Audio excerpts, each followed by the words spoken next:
হাঁহি থাকোঁ, আগবাঢ়ি থাকোঁ, আনকো হহুৱাবলৈ চেষ্টা কৰোঁ। তাতে কিছুমানে হয়তো মোক বেয়া পাব পাৰে, আমাৰ ইয়াৰে বহুতে মোক বেয়া পায়, ঢেং ঢেঙাই কথা পাতোঁ। কিন্তু মোৰ বয়সস্থ যিখিনি মোৰ মা দেউতাৰ সমান, মোৰ মা দেউতা যিহেতুকে ঢুকালে আৰু ইয়াত শহুৰ শাহুৰ তেওঁলোকো ঢুকালে, আৰু ইয়াত যিখিনি মোৰ নামঘৰৰ বয়োজ্যেষ্ঠ আছে তেওঁলোক মোৰ দাই খুৰী বা বৰ্তা বৰমা, তেওঁলোকে মোক খুবেই মৰম কৰে। সদায় মোৰ মূৰত হাত বোলাই কয় যে তই আগবাঢ়ি যাবি, তই জীৱনত ভালকৈ খাবি, এনেধৰণে। কিন্তু কোনদিনা সেই দিনটো আহিব ভগৱানে হয়তো জানে। এগালমান দুখ আছে। এইখিনি কথা আপোনালোকক মই কেতিয়াবা মোৰ ইউটিউবত মই কিছুমান কথা আপোনালোকক আগতেও কৈছোঁ, কিন্তু মই ফেচবুকত ইমানবিলাক কথা আজিলৈকে কাৰো আগত শ্বেয়াৰ কৰা নাই, কিয়নো মই ফেচবুকটোত খুবেই নতুন, একেবাৰে নতুন।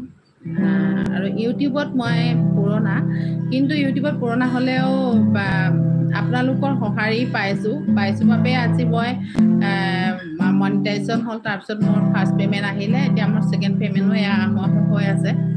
আৰু সেইকাৰণে ভাবিলোঁ আজি আপোনালোকৰ লগত দুআষাৰ কথা পাতোঁ, ভাল লাগিব কথা পাতিলে, মনটো ভাল লাগিব, হয়নে নহয়? তাৰপিছতে মোৰ মানুহজনে গীটাৰ বজাই, আগতে সি ষ্টেজ প্ৰগ্ৰেম কৰিছে, আৰু ময়ো বিশেষকৈ মই অকল কোৰাছহে গাওঁ ইয়াত, কিন্তু গাঁৱত আগতে থিয়েটাৰ হওক, আমাৰ তাত খুবেই থিয়েটাৰ পাইছিল, আমাৰ লখিমপুৰৰ ফালে থিয়েটাৰ, তাৰপিছতে আৰু গান, আমাৰ বিষ্ণুৰাভা সাংস্কৃতিক গোষ্ঠী বুলি আছিলে। খুবেই চঞ্চল মই, মানে এটা সময়ত ঘৰৰ সৰু, একো কাম বন নকৰোঁ, একদম বিন্দাছ ফুৰি থাক, হাঁহি থাক, ঠেং ঠেঙাই ফুৰি থাক। তাৰ মাজতে সেয়াই জীৱনবিলাক এতিয়া অকণমান বেলেগ ধৰণে অতিবাহিত হৈছে, তথাপিতো কিন্তু হাঁহিবলৈ এৰা নাই। কিন্তু এনেকুৱা এটা মনত এটা আশা আছে, আশা থকাৰ বাবেতো জীৱনটো সুন্দৰ। মানুহৰ সদায় আশা এটা লৈহে জীৱন পথত আগবাঢ়িব লাগে, আৰু আমিও আগবাঢ়িছোঁ জীৱনত এনেকুৱা এটা আশা আছে, মানে এদিন হয়তো আমি সফল হ'ম। আজি যি আমাৰ দুখ, কেনেকুৱা ধৰণৰ এটা আমি জীৱন অতিবাহিত কৰি আছোঁ।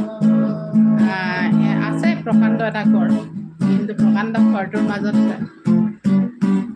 মানে আমাৰ থাকিবলৈও হয়তো ঠাই নাইকিয়া। বহুতেই দুখ, মানে এটা ভাড়াঘৰত থকা নিচিনা আমি জীৱন যাপন কৰি আছোঁ।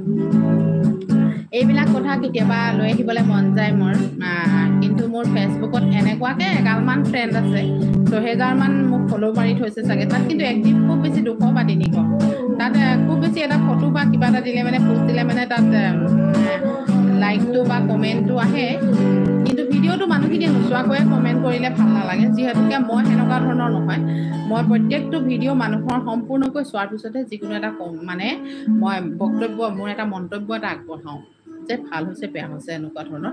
মানুহৰ সেইটোৱে হ'ব লাগে। আৰু আপোনালোকেও মোৰ ইউটিউবত যদি ভিডিঅ'বিলাক চাই, আধাখনীয়াকৈ চাই পেলাই নহয়, সম্পূৰ্ণকৈ নাচালেও, যিহেতুকে সকলোৰে সময়টো খুবেই মূল্যৱান, আৰু সময় সেইকাৰণে অলপ হ'লেও চাই পেলাই তাৰ বস্তুটো বুজি পাইহে কোনোবা এটা কমেণ্ট কৰিলে ভাল লাগে, হয় কি নহয়? বাৰু মই পেট পেটাই থাকি পিনে ভাল পাওঁ বুলি ক'লোৱেই, কথা কৈ থাকি লাহে লাহে বয়সো হৈ আহিছে। আগৰ সেই আমাৰ চঞ্চল ভাৱবিলাক এতিয়া থাকিব নালাগে, কিন্তু মোৰ হ'লে আছে, আমাৰ মানুহটোও আছে। মই তাক অকণো বহি থাকিবলৈ এনেই নিদিওঁ। সি আজি চকু বোলে প্ৰব্লেম, বোলে মোৰ বোলে এনেকৈ বহি থাকিব নিদিওঁ আৰু।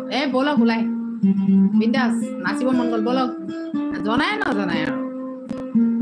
যিহেতুকে আগতে খুব মতে হুঁচৰি গাইছিলোঁ গাঁৱৰ ঘৰে ঘৰে গৈ, আৰু হুঁচৰি গাই আকৌ গাঁৱৰ এটা জেং বিহু, মানে টকা বিহু বুলি কয় আমাৰ লখিমপুৰৰ ফালে, জীয়ৰীসকলে গোৱা মঞ্চত আমি পৰিৱেশন কৰিছিলোঁ। আৰু একদম প্ৰথমৰ পৰা শেষলৈকে গোটেইখিনি, মানে সমস্তখিনি চিঞৰ বাখৰখিনি ময়ে লগাইছোঁ, মানে গাই মেলি। আৰু এতিয়া সময় দুৰন্ত গতিৰে আগবাঢ়িছে, বয়সো আগবাঢ়িছে, আশাবিলাক কিন্তু কোনদিনা পূৰণ হ'ব হয়তো ভগৱানে জানে। হয়তো তেওঁ বিচাৰিছে যদি আজি যাবই লাগিব তেওঁৰ কাষলৈ। তথাপিতো কোনোবি আহিছে যদি এটা দুটা কমেণ্ট কৰি দিলে ভাল লাগিব, কিয়নো আপোনালোক কোন বা আহিছে মই বিশেষকৈ গম পোৱা নাই। আৰু মই ইমানো বুৰ্বক, মই কোনখিনি বুৰ্বক বুলি কৈছোঁ নিজকে, আপোনালোকক কোৱা নাই দেই। মানে মই ইমানেই বুৰ্বক, ইয়াত মানে কোনখিনিত কমেণ্ট কৰে মই সেইটো নাজানো। এতিয়া মই বিচাৰি আছোঁ, ইয়াত টিপিলে কিবা আহিব নেকি? নাহে।